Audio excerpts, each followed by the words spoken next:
Olá, alunos da primeira série do ensino médio aqui do Instituto Vera Cruz.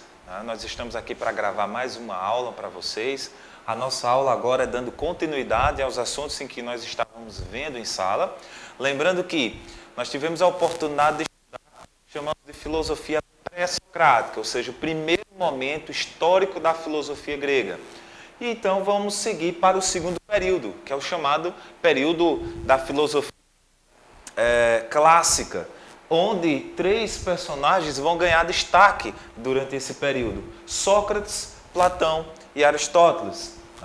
Detalhe muito importante que a gente precisa levar em consideração são justamente as características que vão fazer desse período um período um tanto quanto diferenciado. Queria levar em consideração aqui com vocês esse segundo período que vai do 5º século até o 4º século antes de Cristo. E aí nós temos uma série de observações muito importantes. Primeiro, o que é que a gente precisa levar em consideração? É a mudança de pensamento, é a concepção de ideias e de formas de enxergar o mundo, que durante o período clássico elas vão se diferenciar do chamado período pré-socrático. Se os pré-socráticos, através de sua cosmologia, buscaram encontrar a razão, o início de tudo aquilo que existe, durante o período clássico, principalmente com Sócrates, que é aquele que vai ser considerado o pai da filosofia ocidental, ou seja, aquele que inaugura a filosofia clássica, né, como assim nós entendemos, o Sócrates ele vai trazer o que nós chamamos de filosofia antropológica, a busca pela interpretação das próprias ações do ser humano, de como devemos viver, como devemos agir, como devemos nos portar diante da sociedade. Então, há uma mudança geográfica política nesse aspecto. Ao invés de nós termos várias cidades onde existiam os filósofos ali, como foi no período pré-socrático, nós vamos ter, de certa maneira, um protagonismo muito grande da cidade de Atenas. A cidade de Atenas ela começa a ganhar um respaldo significativo, até porque era uma cidade portuária, era uma cidade na qual existia uma grande concentração populacional, era uma cidade, né, turística, e a possibilidade aí de vários contatos entre culturas diferentes, entre povos e nações diferentes. Isso fazia com que outros filósofos também chegassem até a cidade de Atenas e ali eles pudessem desenvolver a sua maneira de enxergar o mundo, né, a sua cosmovisão. Assim sendo, dentro do aspecto filosófico, aquilo que nós falamos. Sócrates traz uma abordagem humana,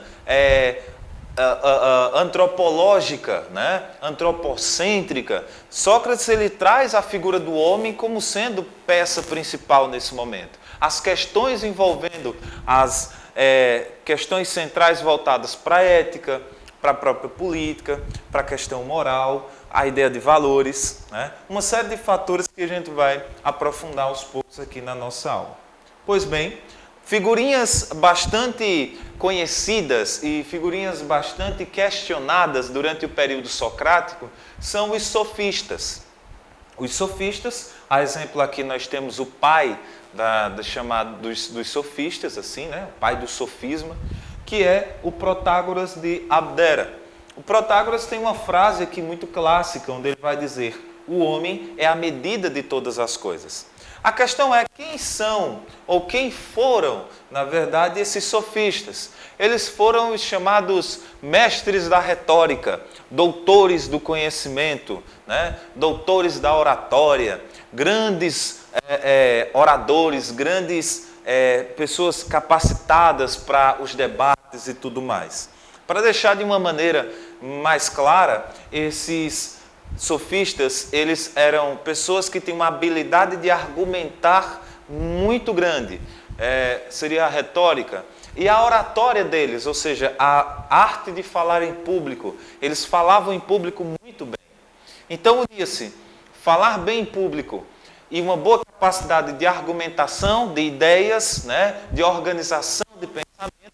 Isso fazia desses camaradas verdadeiros professores, e detalhe, professores que costumavam ganhar muito bem, principalmente porque eles preparavam outros cidadãos para poderem fazer os chamados discursos, os debates.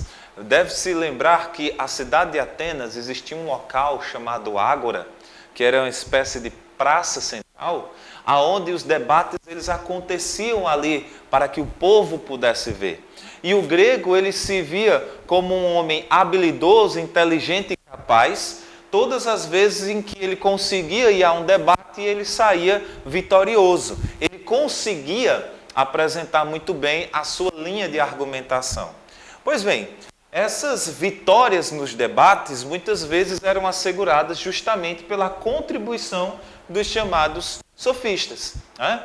Que relativizavam o conhecimento, que entendiam que as verdades eram relativas. Isso quer dizer que aquilo que é verdade para um não necessariamente seria verdade para o outro, fazendo dessa maneira uma verdadeira confusão, uma verdadeira salada de frutas, né? Ao ponto de que Sócrates chega a dizer que eles estão prostituindo o conhecimento. Seria o que o Sócrates chama de prostitutos do saber, porque compromisso com a verdade eles não tinham. Eles tinham um compromisso apenas com o aspecto monetário, com o dinheiro, com a verba que eles iam acabar arrecadando graças ao seu esforço e o seu trabalho. Tá? Essa é a ideia que o Protágoras ele vai disseminar. Os sofistas eles vão ser muito criticados por Sócrates e também por Platão. E aí a gente já tem uma observação importante. Aquilo que Platão escreve sobre os sofistas é sempre dentro de uma perspectiva negativa.